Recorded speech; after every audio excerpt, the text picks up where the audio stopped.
కాకినాడ ప్రజలకు, ప్రతి అన్నకు, ప్రతి అక్కకు, ప్రతి అమ్మకు, ప్రతి అయ్యకు, ప్రతి చెల్లికి, ప్రతి తమ్ముడికి, మీ రాజన్న కూతురు, మీ జగనన్న చెల్లెలు మనస్ఫూర్తిగా నమస్కరించుకుంటోంది.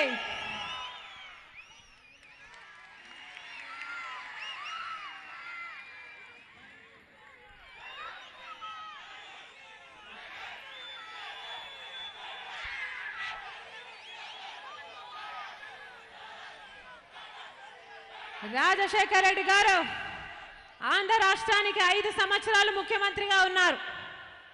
ఆ 5 ఏళ్లలో ప్రతి రైతు కుటుంబానికి ఒక ధైర్యం ఉండేది, ప్రతి పేద కుటుంబం సంతోషంగా ఉండేది, ప్రతి మహిళకి ఒక భరోసా ఉండేది, ప్రతి విద్యార్థి నా చదువు పూర్తవుతుంది, నాకు ఉద్యోగం వస్తుంది అని ఒక అండు ఉండేది, ఉచితంగానే వైద్యం చేయించుకునే ఆరోగ్యశ్రీ ఉండేది.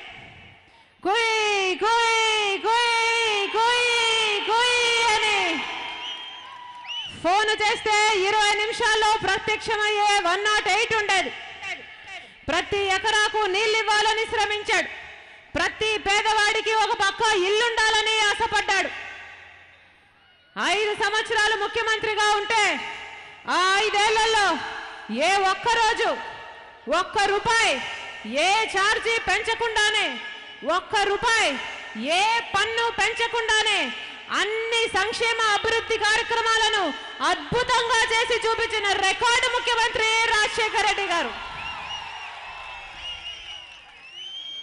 నీది ఏ కులం అని అడగలేదు, నీది ఏ మతం అని అడగలేదు, నీది ఏ ప్రాంతం అని అడగలేదు, నీవు నా పార్టీ వాడివా లేక అవతల పార్టీ వాడివా అని చూడలేదు. కులాలకు, మతాలకు, ప్రాంతాలకు, పార్టీలకు అతీతంగా ప్రతి ఒక్క వర్గానికి మేలు చేసిన నాయకుడు ఎవరైనా ఉన్నారు అంటే అది ఒక్క వైఎస్ఆర్ మాత్రమే అని గర్వంగా చెప్పుకోగలం. అందుకే మహానేత చనిపోయి 10 ఏళ్లు కావస్తున్న ఈ రోజుటి వరకు కోట్ల మంది ప్రజల గుండెల్లో ఇంకా బ్రతికే ఉన్నాడు రాజశేఖర రెడ్డి గారు. ఇప్పుడు ఉన్నాడు ఒక ముఖ్యమంత్రి చంద్రబాబు గారు. వెన్నుపోటుకు, అరాచకానికి, అవినీతికి, అబద్ధాలకి మారుపేరు చంద్రబాబు గారు. రైతులకు మొత్తం రుణమాఫీ చేస్తానని వాగ్దానం చేశాడు, అదే మొట్టమొదటి సంతకం అవుతుందని వాగ్దానం చేశాడు. ఆ మొదటి సంతకానికే దిక్కు లేకుండా చేశాడు చంద్రబాబు గారు. డ్వాక్రా మహిళలు ఉన్నారు, మహిళలందరికీ పూర్తి రుణమాఫీ చేస్తానని చంద్రబాబు గారు వాగ్దానం చేశాడు. చేశాడా అమ్మా? రుణమాఫీ చేశాడా? ఆ రుణమాఫీ చేయలేదు కదా, దానికి 5 ఏళ్లలో మీకు వడ్డీ పడుతుంది కదా. ఇప్పుడు ఈ పసుపు కుంకుమ అని ఇస్తున్నాడే, కనీసం ఆ వడ్డీకైనా సరిపోతుందా? ఆలోచించి చెప్పండి అమ్మా, కనీసం ఆ వడ్డీకైనా సరిపోతుందా? ఏం చేస్తున్నాడో అర్థమవుతుందా? మహిళలను మభ్యపెట్టే ప్రయత్నం చేస్తున్నాడు, ఎంగిలి చేయి విదిలిస్తున్నాడు చంద్రబాబు గారు.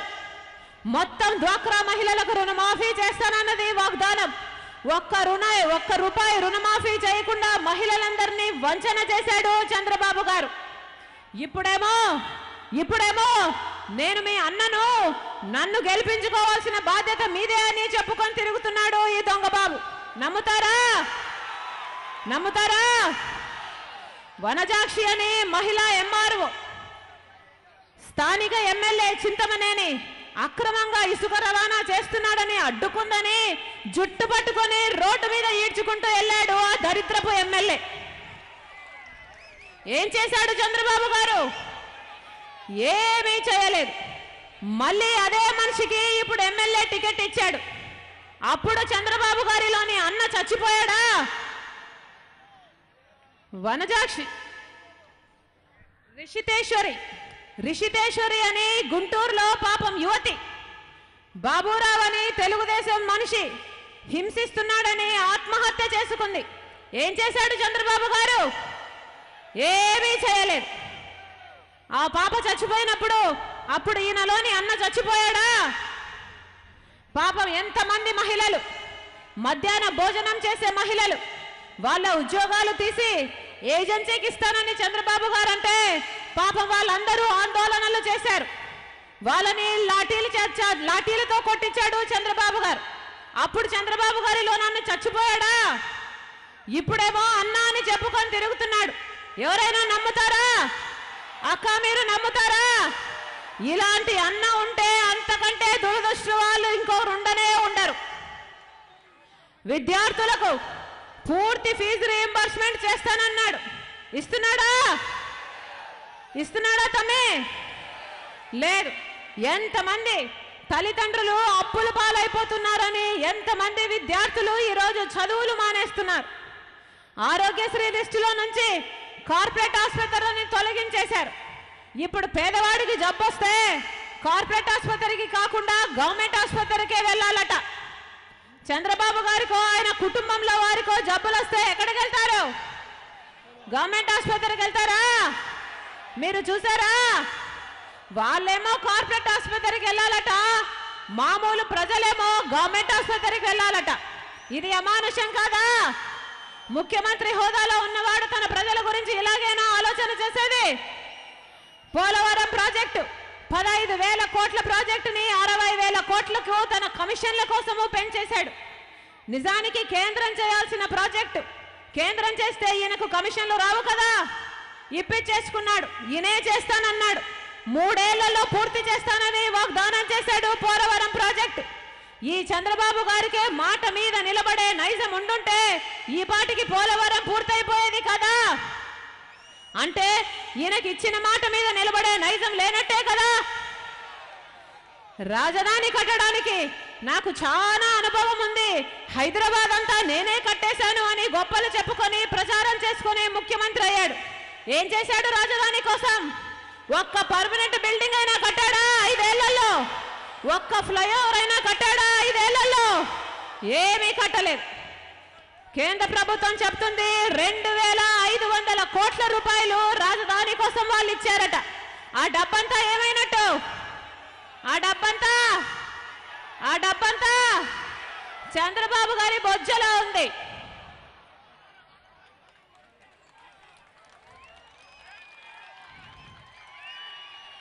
అమ్మకు అన్నం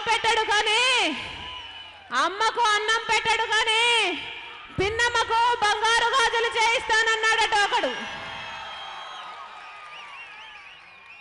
చంద్రబాబు గారు ముఖ్యమంత్రిగా 5 ఏళ్లుండి రాజధానిలో ఒక్క పర్మనెంట్ బిల్డింగ్ కూడా కట్టలేదు. కానీ ఇంకొక 5 ఏళ్లు ఈయనకు అధికారం ఇస్తేనట అమరావతిని అమెరికా చేస్తాడట, శ్రీకాకుళాన్ని హైదరాబాద్ చేస్తాడట, మన చెవులో పూలు పెడతాడట, మన చెవులో క్యాబేజీలు కూడా పెడతాడట.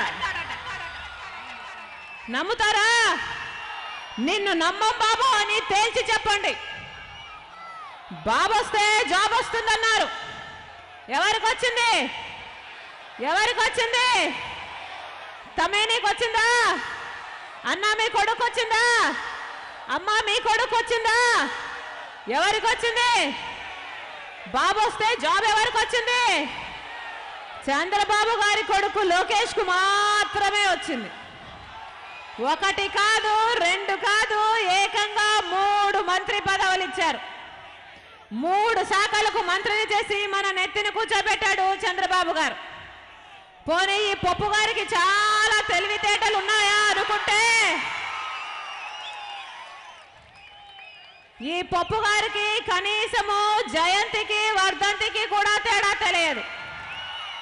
1 కాదు 2 కాదు, ఏకంగా 3 శాఖలకు మంత్రి అయి కూర్చున్నాడు. అఆలు కూడా రావు కానీ అగ్రతాంబూలం మాత్రం నాకే అన్నాడట ఒకడు. ఒక్క ఎన్నిక కూడా గెలవలేదు ఈ పప్పు గారు. ఒక్క ఎన్నిక కూడా గెలవలేదు. ఏ అర్హత ఉందని, ఏ అనుభవం ఉందని ఏకంగా 1 కాదు 2 కాదు 3 శాఖలకు మంత్రిని చేశారు చంద్రబాబు గారు. ఇది పుత్రవాత్సల్యం కాదా? చంద్రబాబు గారి కొడుకేమో 3 ఉద్యోగాలట, మామూలు ప్రజలకేమో ఉద్యోగాలు లేవు, ఉద్యోగ నోటిఫికేషన్లు లేవు.